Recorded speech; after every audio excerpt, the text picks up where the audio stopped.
Hollywood superstar অভিনেতা ও নির্মাতা Tom cruise পর্দায় তিনি যেমন দুর্দান্ত তেমনি ব্যক্তিগত জীবনেও বেশ আন্তরিক।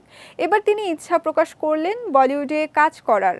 সম্প্রতি অবনীত কৌরের সঙ্গে তার নতুন ছবির প্রচারমূলক ভিডিওতে ভারতের প্রশংসায় পঞ্চমুখ হন এই অভিনেতা। হিন্দিতে টম ক্রুজ বলেন, ভারতকে আমি ভীষণ ভালোবাসি। এই দেশের মানুষ, দেশের সংস্কৃতি সবকিছু আমার খুব পছন্দের।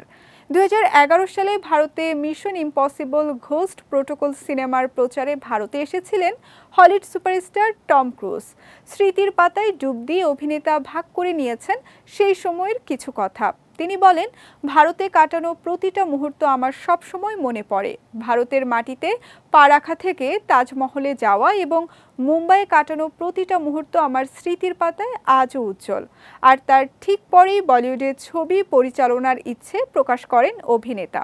বলিউড বন্দনা করে টম বলেন, হিন্দি ছবির চিত্রনাট্য, গল্পের বিষয়বস্তু যেমন আমার পছন্দ, তেমনি বাণিজ্যিক ধারার হিন্দি সিনেমায় যে নাচ গান হয় সেটাও দারুণ লাগে।